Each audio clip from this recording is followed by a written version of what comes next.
Welcome to পালম্যাথস। নমস্কার, পালম্যাথসে আপনাদের স্বাগত। আজকের আলোচনা অর্ডিনারি ডিফারেনশিয়াল ইকুয়েশনস মানে ওডিইএস সমাধানের কিছু নিউমেরিক্যাল পদ্ধতি নিয়ে।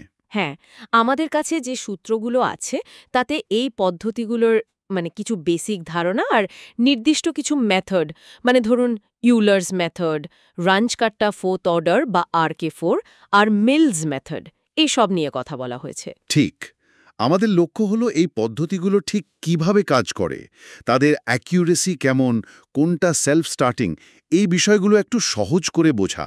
একদম, এদের পার্থক্যগুলো ধরতে পারা আর কোনটা কখন ব্যবহার করা সুবিধাজনক সেই ধারণাটা পরিষ্কার করা আর কি। চমৎকার। তাহলে প্রথমেই শুরু করা যাক ইনিশিয়াল ভ্যালু প্রবলেম বা আইভিপি দিয়ে। এই জিনিসটা ঠিক কি, আর এর সমাধানের জন্য নিউমেরিক্যাল পদ্ধতির দরকারই বা কেন পড়ছে? অবশ্যই দেখুন, একটা ইনিশিয়াল ভ্যালু প্রবলেম বা আইভিপি হলো, ধরুন একটা ফার্স্ট অর্ডার ওডিই, সমীকরণটা এই রকম: dy dx is equal to f of x, y। আচ্ছা। আর তার সাথে একটা ইনিশিয়াল কন্ডিশন দেয়া থাকে, একটা শুরুর বিন্দু, যেমন y x is equal to y0। ও, মানে কোথা থেকে শুরু করতে হবে সেটা বলা থাকে? ঠিক, আমাদের কাজ হলো এই x0 থেকে শুরু করে একটু একটু করে এগিয়ে পরের বিন্দুগুলোতে, যেমন x1, x2, এই সব বিন্দুতে y এর মান কি হবে সেটা বের করা। আর এই বিন্দুগুলোর মধ্যে দূরত্বটা h, তাই তো? Step size. হ্যাঁ, xn plus 1 is equal to xn plus h। এই h হলো স্টেপ সাইজ। এখন কথা হলো, অনেক ওডিই আছে যেগুলোর সমাধান ঠিক ফর্মুলা দিয়ে বের করা যায় না বা খুব জটিল হয়ে যায়। ঠিক সেখানেই এই নিউমেরিক্যাল পদ্ধতিগুলো কাজে লাগে। এগুলো ধাপে ধাপে এগিয়ে একটা আনুমানিক বা অ্যাপ্রক্সিমেট সমাধান দেয়। বুঝেছি। এই পদ্ধতিগুলোর কি কোনো রকমভেদ আছে? সিঙ্গল স্টেপ আর মাল্টি স্টেপ বলে কিছু শুনেছিলাম। হ্যাঁ, এটা একটা খুব গুরুত্বপূর্ণ ভাগ।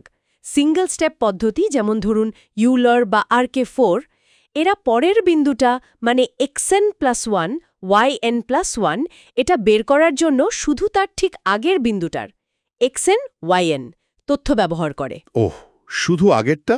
হ্যাঁ, এদের সবচেয়ে বড় সুবিধা হলো এরা সেলফ স্টার্টিং, শুধু ওই প্রথম শর্তটা x0, y0 জানলেই হিসেব শুরু করে দেওয়া যায়। বেশ সোজা সাপটা তাহলে। আর মাল্টি স্টেপ পদ্ধতি, যেমন মিলস মেথডের কথা বললেন। ঠিক, মাল্টি স্টেপ পদ্ধতিগুলো যেমন মিলস, এরা পরের বিন্দুটা বের করতে শুধু আগেরটা নয়, তারও আগের বেশ কয়েকটা বিন্দুর তথ্য নেয়, xn, yn, xn-1, yn-1, এরকম আর কি। তার বেশ কয়েকটা পুরনো ডেটা লাগে। হ্যাঁ, এর ফলে এরা অনেক সময় সিঙ্গল স্টেপের চেয়ে বেশি এফিশিয়েন্ট হয়, একই খাটনিতে হয়তো বেশি অ্যাকুরেট রেজাল্ট দেয়। কিন্তু এদের অসুবিধা হলো এরা সেলফ স্টার্টিং নয়, নিজে নিজে শুরু করতে পারে না। প্রথম কয়েকটা বিন্দুর মান এদেরকে অন্য কোনোভাবে, যেমন ধরুন RK4 ব্যবহার করে বের করে দিতে হয়, তারপর এরা কাজ শুরু করতে পারে। ও আচ্ছা, তার একটা ট্রেড অফ আছে। মাল্টিস্টেপ এফিশিয়েন্ট হতে পারে, কিন্তু শুরুতেই একটু পরনির্ভরশীল। একদম। এবার আসে এরর বা ত্রুটির কথায়। যেহেতু এগুলো আনুমানিক পদ্ধতি, কিছু এরর তো থাকবেই। লোকাল আর গ্লোবাল এররের মধ্যে তফাৎটা কি? হ্যাঁ, এটা জানা দরকার। দেখুন, লোকাল ট্রাঙ্কেশন এরর LTE হলো শুধু একটা স্টেপ ক্যালকুলেট করতে গিয়ে যেটুকু ভুল হয়। যদি ধরে নেই আগের স্টেপ পর্যন্ত সব ঠিকঠাক ছিল, এক ধাপের ভুল। হ্যাঁ, অনেকটা তাই। আর গ্লোবাল ট্রাঙ্কেশন এরর বা GTE হলো পুরো রাস্তাটা যেতে, x0 থেকে শেষ পর্যন্ত যেতে সব ভুলের যোগফল, জমে ওঠা মোট ভুল। ও আচ্ছা, জমা হওয়া ভুল। একটা ভালো স্টেবল পদ্ধতির ক্ষেত্রে GTE এর ঘাত বা অর্ডারটা LTE এর চেয়ে এক কম হয় সাধারণত। এই এররের অর্ডার নিয়েও তো কথা হয়, O of h, O of h squared, এসব এর মানে কি? খুব গুরুত্বপূর্ণ প্রশ্ন। এই অর্ডার অফ এরর, যেমন O of hn, এটা বলে যে স্টেপ সাইজ h যদি কমানো হয় তাহলে এররটা কত দ্রুত কমবে। আচ্ছা। যেমন ধরুন ইউলার্স মেথড, এর GTE হল O of h, h অর্ধেক করলে এররটাও প্রায় অর্ধেক হবে। মোটামুটি লিনিয়ার। হ্যাঁ, কিন্তু RK4 বা মিলস মেথডের জিটি হল OH4। এখানে H অর্ধেক করলে এররটা কমে 2-4 মানে 16 গুণ। ওয়াও, 16 গুণ! বিরাট পার্থক্য তো। অবশ্যই অ্যাকুরেসির দিক দিয়ে এটা বিশাল ব্যাপার। তাহলে এবার নির্দিষ্ট পদ্ধতিগুলো একটু দেখি। সবচেয়ে সহজ যেটা, ইউলার্স মেথড। হ্যাঁ, চলুন। ইউলার্স মেথড হলো সবচেয়ে বেসিক সিঙ্গল স্টেপ পদ্ধতি। আইডিয়াটা খুব সহজ। কোনো বিন্দুতে সমাধান রেখাটা বেঁকে যাচ্ছে তো হ্যাঁ, ইউলার্স মেথড ওই বাঁকটা ফলো না করে ওই বিন্দুতে যে সরল রেখা বা ট্যানজেন্টটা আঁকা যায় সেই সরল রেখা বরাবর h দূরত্ব এগিয়ে যায়। ফর্মুলাটাও খুব সরল। yn+1 = yn + h fxn, yn। খুবই সিম্পল দেখতে। প্রয়োগ করা সহজ, কিন্তু সমস্যা হলো এর জিটি যেহেতু OH, ভালো অ্যাকুরেসি পেতে এইচকে খুব খুব ছোট নিতে হয়। তাতে অনেক বেশি স্টেপ লাগে, কম্পিউটেশন বেড়ে যায়। বুঝেছি। তাহলে ভালো অ্যাকুরেসির জন্য আমরা RK4 ব্যবহার করি। এটা তো বেশ জনপ্রিয়। একদম। রুঞ্জিকোডটা ফোর্থ অর্ডার বা RK4 কে বলা যায় নিউমেরিক্যাল পদ্ধতির ওয়ার্কহর্স। এটা single step, self starting, stable, আর এর জিটি হল OH4, মানে বেশ অ্যাকুরেট। বাহ! এর ফর্মুলাটা একটু অন্যরকম দেখতে লাগে।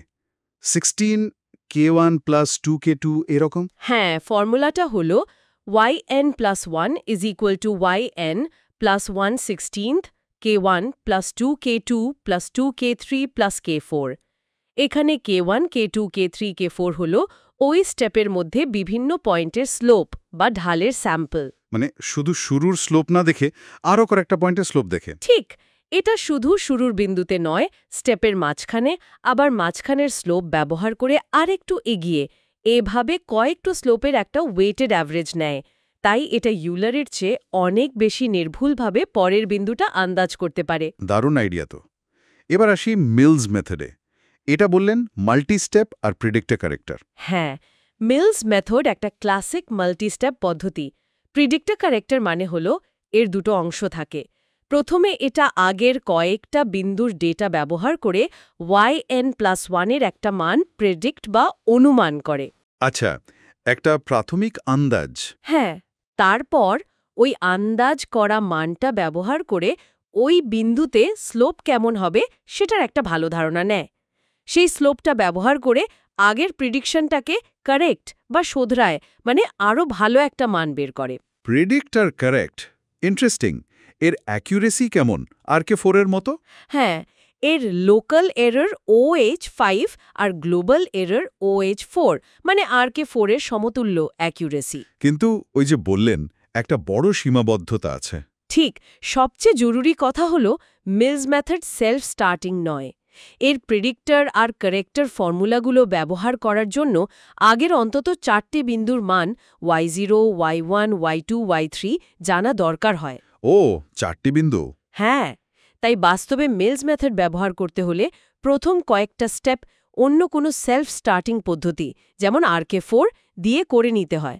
তারপর মিলস মেথড চালু করা যায়। তাহলে পুরো ব্যাপারটা দাঁড়ালো, ইউলার সবচেয়ে সরল কিন্তু অ্যাকুরেসি কম।